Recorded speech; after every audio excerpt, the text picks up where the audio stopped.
À chaque fois que nous sommes dans cette année B pour le deuxième dimanche de Carême, eh bien, je suis confronté toujours à cette difficulté, celle qui consiste à articuler en quelque sorte la première lecture avec ce passage bien connu du sacrifice d'Isaac, la ligature d'Isaac, et cette page de la transfiguration.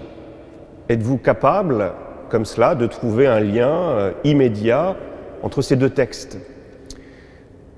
Alors moi, je n'en ai pas trouvé d'immédiat, mais néanmoins, je crois que, voilà, par-delà cette opposition entre les deux textes, on peut quand même peut-être y voir un peu plus clair, dès lors qu'on se dit qu'il s'agit de prendre de manière en quelque sorte séquentielle, successive, ces deux textes. Qu'est-ce que je veux dire par là? Eh bien, d'un côté, on a une page pleine de lumière, c'est la transfiguration, et de l'autre côté, une page beaucoup plus obscure, qui est celle du sacrifice d'Isaac, où on a l'impression qu'on revient en arrière avec ces vieux schèmes ancestraux où il faut offrir à Dieu des sacrifices. Vous avez peut-être le souvenir de la pièce de Racine qui s'appelle Iphigénie, et avant cela, dans le récit d'Échille ou chez Eurépide. Donc voilà, une page un peu obscure et une page lumineuse. Et ce qui est intéressant de voir, c'est que finalement, dans la page lumineuse de la transfiguration, qu'est-ce qui vient après? Eh bien, il vient cette page beaucoup plus douloureuse qui va être la montée vers Jérusalem et vers la Passion. Avant la page de la transfiguration, il y a aussi un temps d'obscurité. Quelle est cette obscurité? C'est Jésus qui annonce à ses disciples sa mort prochaine. Et donc je crois que, avec ces quelques repères en tête, on voit que nos deux textes nous montrent deux aspects, deux moments par lesquels notre vie de foi passe souvent. Des moments où tout va bien, où tout semble évident, des moments de grâce. Malheureusement, souvent, ces moments de grâce font suite à des moments plus redoutables, plus difficiles, des temps où on ne comprend plus ce qui nous arrive, des temps où on se pose beaucoup de questions. Et peut-être que notre liturgie nous invite à dire que l'épisode de la transfiguration, quel est le message qui est au cœur, au centre, c'est vivre ces temps de grâce, ces temps de force, ces temps où tout semble facile, pour ensuite redescendre de la montagne et, au travers des difficultés, continuer à avancer en ayant le souvenir de ces moments de grâce que nous avons vécus. Il y a une phrase de Louis Evely, moi, que je médite souvent, qui me sert un petit peu à comprendre nos deux textes. C'est, Louis Evely disait, qu'est-ce que c'est que la foi? C'est être fidèle dans les ténèbres à ce que nous avons vu dans la lumière. Je crois que cette page de la transfiguration pour les disciples, et peut-être pour Jésus lui-même, c'est ce temps de grâce qu'il leur est donné pour ensuite affronter la difficulté, notamment pour les disciples, quand Jésus n'aura plus du tout ce visage divin, il n'aura même plus ce visage d'homme quand il sera sur la croix. Et peut-être alors les disciples pourront se rappeler ce moment de grâce qu'ils ont vécu autrefois en disant oui, même si on n'a pas du tout l'impression que Jésus sur la croix est fils de Dieu, eh bien on se souvient qu'il y a quelque temps, on avait eu cette chance extraordinaire, ce moment de grâce, de découvrir ce Jésus transfiguré. Et je crois qu'on a là peut-être une manière, un chemin pour vivre notre foi. Savoir goûter ces moments de grâce, ces moments où Dieu semble se donner dans l'évidence. On sent que Dieu est là. Est-ce que vous avez déjà vécu dans votre vie de foi des moments où Dieu semblait s'imposer de lui-même? Est-ce que ça vous est déjà arrivé? Peut-être au cours d'une Eucharistie, au cours d'une messe, en écoutant le témoignage d'un fidèle, témoignage d'une religieuse, on sent tout d'un coup que Dieu est là, Dieu est là. Ces expériences de Dieu, on peut aussi les vivre en se promenant devant la beauté de la nature, je le dis souvent, hein, il y a un rayon de lumière et on sent un temps de plénitude, un temps de joie. On peut aussi vivre pareil moment en famille. Il y a un psychologue américain qui s'appelle Abraham Maslow qui avait développé la notion d'expérience paroxystique. Alors le mot est compliqué, mais ça renvoie à peut-être cette expérience que vous avez faite. Il donne un exemple, vous êtes chez vous, un dimanche matin, c'est les vacances.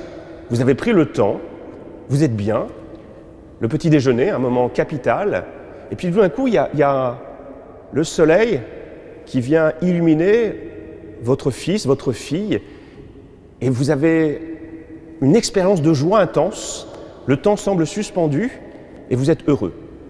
Expérience paroxystique. Est-ce que vous avez déjà vécu ça? Je pense qu'on a tous vécu ces moments de grâce.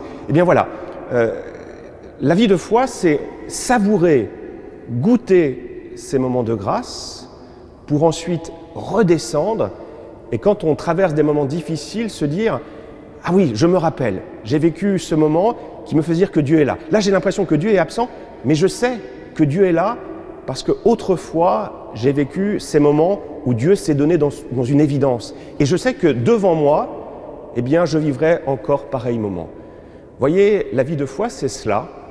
Moi, j'aime bien l'image voilà, c'est d'une lumière. La foi, c'est cette lumière qui me permet d'avancer dans l'obscurité. Imaginez-vous, vous êtes en pleine nuit, vous avez votre petite lumière à la main, elle n'éclaire pas grand-chose cette lumière, mais elle vous donne la force d'avancer progressivement avec cette certitude que vous allez arriver au bout du chemin. Pour conclure, je crois que si on revient à la page du sacrifice d'Isaac, on a dans l'épreuve aussi certainement la possibilité, l'occasion de purifier ce qui n'est pas forcément juste dans notre foi. La tentation qui peut être la nôtre, qui n'est pas juste, si on revient un petit peu rapidement sur la transfiguration, ou dans la partie qui précède le sacrifice d'Isaac, c'est quoi? Le danger, c'est de s'installer en quelque sorte dans la facilité. Qu'est-ce que dit Pierre? Qu'est-ce qu'il propose Pierre dans la page de la transfiguration, à votre avis? Je vais me tourner vers les servantes qui ne m'écoutent plus. Qu'est-ce que propose Pierre? Pierre, il dit quoi? On va construire 3 tentes. Qu'est-ce que ça veut dire, à votre avis? On va aller chez Decathlon, on va acheter 3 tentes Quechua et on va être bien. Pierre, il voudrait en quelque sorte s'installer, faire durer ce moment de grâce. Ça s'appelle, ce que disaient les pères du désert, la gourmandise spirituelle. On cherche des consolations. On veut que Dieu, un Dieu évident, on veut que ça soit toujours facile. On veut des célébrations toujours extraordinaires. Est-ce que c'est un bon chemin, cela? Bien, la difficulté, si on s'attache à cette gourmandise spirituelle, c'est qu'on va finir par préférer les consolations aux consolateurs. Et puis, fondamentalement, on sait que toute vie est confrontée à des moments difficiles. On ne peut pas être toujours dans l'exceptionnel. Un exceptionnel qui se prolonge, il n'est plus exceptionnel, il devient l'ordinaire. Donc, première tentation, c'est ne pas s'installer dans la facilité. Et c'était le cas en quelque sorte pour Abraham. Abraham et Sarah, ils auraient très bien pu s'installer dans la facilité. Pourquoi? Si on se place avant, c'est que Abraham et Sarah, ils ont vécu un moment de transfiguration. On va se mettre un peu à la place de ce couple. Ils sont âgés, et là, de manière extraordinaire, un enfant vient, Isaac.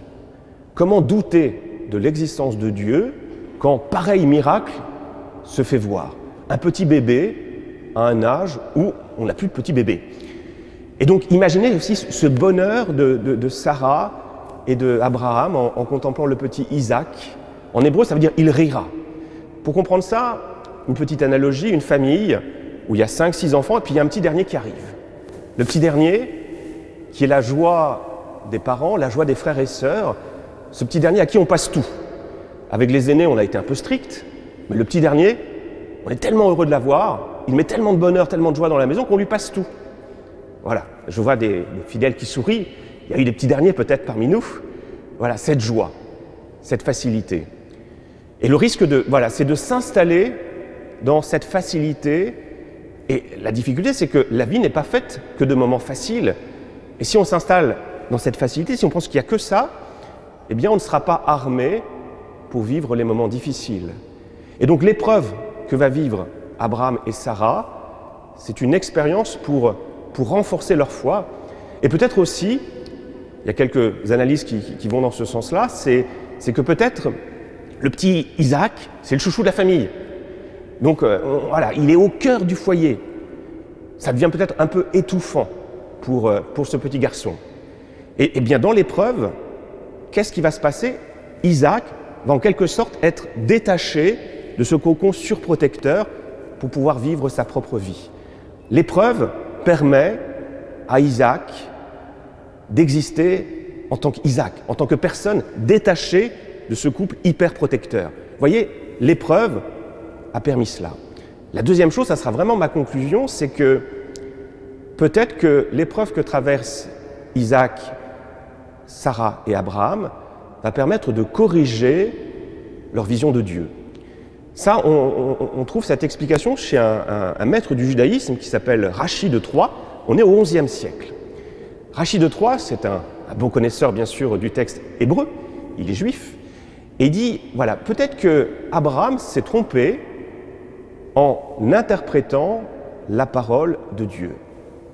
Dieu lui dit, tu m'offriras ton fils, tu vas le faire monter sur la montagne.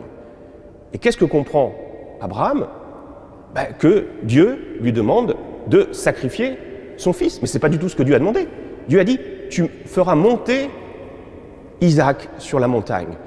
En quelque sorte pour le présenter, comme Jésus qui est présenté au temple. Mais Abraham, lui, il a ses vieux schèmes de pensée. Il pense que présenter quelque chose au bon Dieu, c'est quoi? C'est l'offrir en holocauste.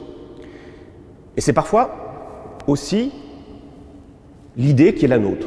On a l'impression que si je demande à un jeune, veux-tu devenir prêtre? Ou veux-tu devenir religieuse? Qu'est-ce que ce jeune va penser?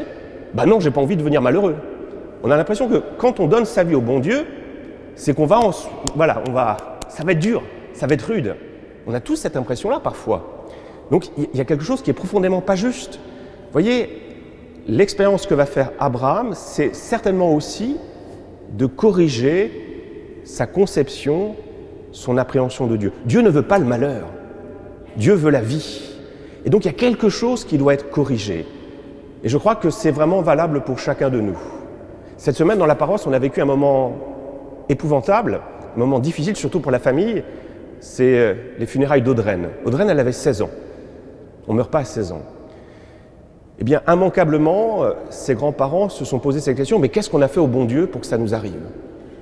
Comme si le bon Dieu pouvait provoquer quelque chose d'aussi épouvantable que la mort d'un enfant. Mais il n'en reste pas moins que cette idée, elle est inscrite dans notre inconscient. Eh bien, Abraham, Sarah, mais là en l'occurrence surtout Abraham, va comprendre que Dieu ne veut pas que son fils meure, il veut que son fils vive. Celui qui va mourir, ce n'est pas Isaac, c'est Jésus. Vous voyez, je crois que cette épreuve vient nous redire que le bon Dieu, il vient donner sa vie pour nous donner cette véritable guérison, pour nous donner cette joie, pour nous donner le moment venu, la grâce de parvenir au paradis. Vous voyez, il y a une vraie purification de la foi. Et ce que nous allons vivre dans le temps du carême, le temps de la passion, on va voir que c'est Jésus qui va venir au cœur du mal, au cœur de la déréliction, pour venir nous rejoindre, pour venir nous sauver, pour nous donner le moment venu, cette place au paradis. Vous voyez, cette vraie purification, on retrouvera le moment venu, ce temps de transfiguration.